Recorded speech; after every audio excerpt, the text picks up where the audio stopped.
नमस्ते दोस्तों, मैं मनीष कुमार आप सभी का स्वागत करता हूं अपने इस चैनल पर जिसका नाम है go for study with MK। दोस्तों, इससे पहले हम लोगों ने हिस्ट्री का नोट हम लोग पढ़े थे। पहला वीडियो, दूसरा वीडियो, उसके बाद तीसरा वीडियो और इस बार आप लोगों को चौथा वीडियो मिलने वाला है लूसेंट हिस्ट्री का नोट्स का। ठीक है, आप लोग इस वीडियो को देखने से पहले आप लोग पहले पुराने वीडियो को देख लें ताकि बहुत अच्छे समझ में आ जाए और पढ़ने में आसानी से भी हो। तो बढ़ते हैं दोस्तों अगले वीडियो के क्वेश्चन की ओर। फिर बता दूं कि ये हिस्ट्री नोट्स का चौथा पार्ट है और ये हर एग्ज़ाम में आप लोगों को देखने मिलेगा। Railway SSC, UPPSC, West Bengal PSC और भी स्टेट जितने भी एग्ज़ाम होते हैं आप लोगों को सब में मिलेगा। ये वन लाइनर इंपॉर्टेंट क्वेश्चन है लूसेंट NCERT बुक का। हम लोगों ने पहले देख लिया था, बहुत सारे पॉइंट हम लोगों ने कवर किया। अब आगे बढ़ते हैं। अगला है ब्राह्मण समाज। ब्राह्मण साम्राज्य में हम लोगों को पहला वंश मिलता है शुंग वंश का, जिसकी नींव डाली थी पुष्यमित्र शुंग ने और ये अपनी राजधानी विदिशा में स्थापित किए थे। कहाँ स्थापित किए थे दोस्तों? विदिशा में। उसके बाद है इंडो ईनानी शासक जिसका नाम मिनांडर है, उसको किसने हराया था? तो शुंग वंश के संस्थापक ही इसको हराए थे, यानी कि पुष्यमित्र शुंग ने हराया था। इसके बाद पुष्यमित्र शुंग ने जो अश्वमेध यज्ञ कराया था उसके पुजारी कौन थे, यानी कि उसको संपन्न करने वाले कौन थे? तो उसको संपन्न कराया पतंजलि ने। इसके बाद है बरहुत स्तूप का निर्माण किसने करवाया? तो बरहुत स्तूप का निर्माण किसने करवाया? इसका उत्तर हो जाएगा पुष्यमित्र शुंग ने। अगला है शुंग वंश का अंतिम शासक कौन था? वे देवभूति हुए। हमेशा क्वेश्चन में शुरुआत का नहीं तो अंतिम का पूछा जाता है दोस्तों, तो मैंने शुरुआत का डाला है और इसके अंतिम शासक कौन थे मैंने उसका भी क्वेश्चन बना के यहाँ पे डाला है, तो आप लोग देखिए। उसके बाद है पूछा जाता है कि देवभूति की हत्या किसने की? तो इसकी हत्या वासुदेव ने की और वासुदेव ने ही देवभूति की हत्या करके अपना एक वंश चलाया जिसका नाम है कर्ण वंश। तो क्वेश्चन पूछा जा सकता है कि कर्ण वंश की स्थापना किसने की? तो इसका उत्तर हो जाएगा वसुदेव ने। और कर्ण वंश का अंतिम राजा कौन हुआ? सुशर्मा। ये दो बहुत ही इंपॉर्टेंट क्वेश्चन है, हम लोग इसे अच्छे से याद करेंगे। कर्ण वंश का स्थापना किसने किया था? वासुदेव। और अंतिम राजा कौन हुआ?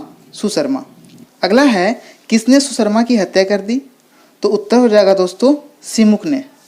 और सिमुक ने कितने ईसा पूर्व में इसकी हत्या कर दी थी? तो 60 BC में। 60 BC में सिमुक ने इसकी हत्या कर दी थी और सिमुक ने हत्या करके अपना एक वंश चलाया था जिसका नाम है सातवाहन वंश।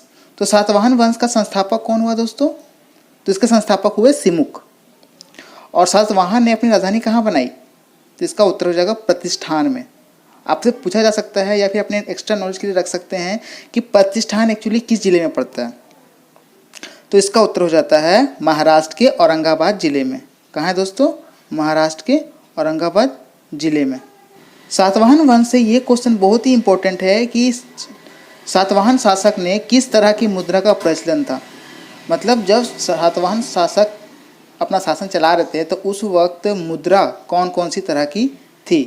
तो इसका उत्तर हो जाएगा चांदी, शीशे, तांबा, पोटीन और कांसे। ये 5 तरह के मुद्रों का प्रचलन उस वक्त काफ़ी ज़ोरों शोरों से था। शीशे के सिक्के चलाने के नाम से फेमस भी हैं सातवाहन वंश। इसके बाद आते हैं कि सातवाहन वंश अपना सिक्का ढालने में जिस चीज़ का इस्तेमाल करते थे उसे किस देश से मंगाया जाता था? तो सातवाहन वंश सिक्कों बनाने के लिए रोम से बहुत सारे मटेरियल को मंगाता था। ठीक है दोस्तों। इसके बाद है सातवाहन वंश का राजकीय भाषा क्या थी? सातवाहन वंश अपने राजकीय दरबार में किस प्रकार की भाषा उपलब्ध कराते थे? तो वो प्राकृत भाषा थी। और लिपि क्या थी? ब्राह्मणी लिपि थी। ठीक है दोस्तों, याद रहेगा। राजकीय भाषा क्या थी? प्राकृत। और लिपि क्या थी? ब्राह्मणी। अगला है 18 नंबर क्वेश्चन। ब्राह्मणों को भूमि दान देने की प्रथा कब से शुरू हुई? तो इसका शुरुआत सातवाहन वंश ने ही किया था। सातवाहन वंश के बारे में कुछ अन्य तथ्य की जानकारी आप लोगों को होना चाहिए। तो वो अन्य तथ्य में क्या क्या है? तो सातवाहन राजा को उत्तर और दक्षिण भारत के बीच का सेतु कहा जाता है।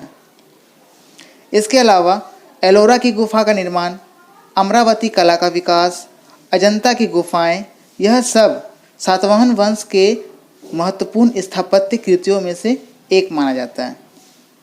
ठीक है दोस्तों, अगला क्या है, सातवाहन वंश में सभी राजाओं का नाम उसके माता के नाम पे रखा जाता था। ठीक है दोस्तों, अगला है, इसके वंश में राज शासन जो हुआ करते थे वो उत्तराधिकारी अर्थात उसके पुत्र को ही मिलता था। एक राजा अपने उत्तराधिकारी अर्थात पुत्र को राज सिंहासन देते थे, परंतु अगर नाम की बात करें तो नाम उसके माता का ही हुआ करता था। ठीक है दोस्तों, यहाँ तक हम लोग सातवाहन वंश के बारे में जान गए। एक्स्ट्रा फैक्ट में एक जगह संग्रह करके लेकर दिखा रहा हूँ आपको। शुंग वंश जिसके संस्थापक हुए पुष्यमित्र शुंग और इसके अंतिम शासक हुए देवभूति। ठीक है दोस्तों, उसके बाद आता है कर्ण वंश।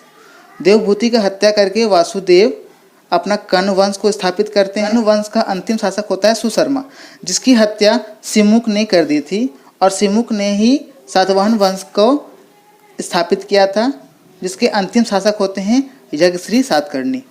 दोस्तों मैं फिर से एक बार रिपीट कर देता हूँ, ये तीनों वंश आते हैं ब्राह्मण साम्राज्य में। तो शुंग वंश का स्थापना अगर माना जाता है तो पुष्यमित्र शुंग को, ये हुए संस्थापक और अंतिम शासक हुए देवभूति। देवभूति की हत्या वासुदेव ने की और कर्ण वंश की स्थापना की है। कर्ण वंश का अंतिम शासक का नाम लें तो सुशर्मा होता है, जिसकी हत्या सिमुक ने कर दी गई और सिमुक ने सातवाहन वंश की स्थापना करके अपने वंश को चलाया और अंत में सातवाहन वंश भी फिनिश हो गया, ख़त्म हो गया और इसके अंतिम शासक कौन बने, यज्ञश्री सातकर्णी। ठीक है दोस्तों, ये वीडियो आप लोगों को कैसा लगा, इसका PDF मैं डिस्क्रिप्शन में दे दूंगा, आप लोग वहाँ से जाके भी डाउनलोड कर सकते हैं। ये वीडियो आप लोगों को कैसा लगा दोस्तों, काफ़ी मेहनत करने के बाद ये वीडियो को आप लोगों के सामने लेके आ आता हूँ। आप लोग ज़रूर अपना एक लाइक शेयर बटन पर क्लिक करके अगले स्टूडेंट को पढ़ने का मौका दें। आप लोगों के लाइक और शेयर से ही मुझे बहुत सारी प्रेरणाएँ मिलती है। फिर मिलते हैं अगले वीडियो के साथ, तब तक के लिए धन्यवाद।